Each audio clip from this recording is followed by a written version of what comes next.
করতে চাই, লড়াই লড়াই লড়াই চাই, এই লড়াই লড়বে কে?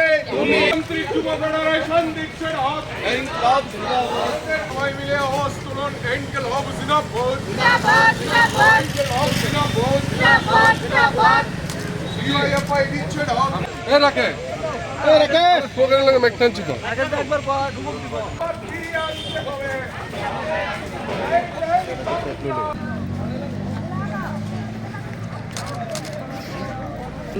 সারা ত্রিপুরা রাজ্যব্যাপী গ্রাম পাহাড় সবখানে তিনটা মূলত দাবি, সেন্ট্রালি দাবি।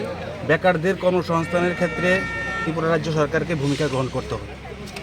নেশা সারা রাজ্যে যেভাবে রমরমা চলছে তার বিরুদ্ধে তা বন্ধ করার ক্ষেত্রে রাজ্য সরকারকে গুরুত্বপূর্ণ ভূমিকা পালন করতে হবে।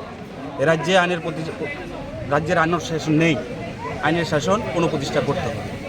তার সঙ্গে আমাদের উত্তর আগরতলা অঞ্চল কমিটির পক্ষ থেকে তিনটা দাবি আরও যুক্ত করা হবে।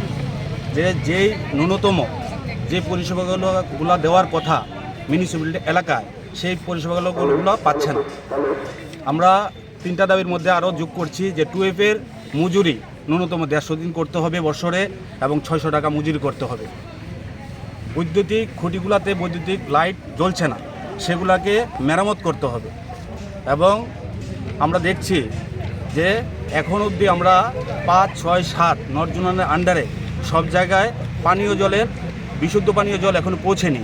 তারা বলছে ঢাক পিটাচ্ছে পানীয় জল ঘরে ঘরে ঢুকিয়ে দিয়েছে, কিন্তু ঢুকাতে এখনও পারিনি। তার জন্য আমরা এটাও দাবি রেখেছি যে যাতে করে আমাদের এই এলাকাগুলোকে যেখানে যেখানে বিশুদ্ধ পানীয় জল পৌঁছেনি সেগুলোতে পৌঁছিয়ে দেওয়ার জন্য, এবং যেই রাস্তাগুলো এখনও কাঁচা, সিসি ঢালাই হয়নি, অবিলম্বে সেইগুলোকে সিসি ঢালাই করার জন্য আমরা আজকে নর্থ জোনাল অফিসে আমরা ওনাদের কাছে ডেপুটেশনে মিলিত হব।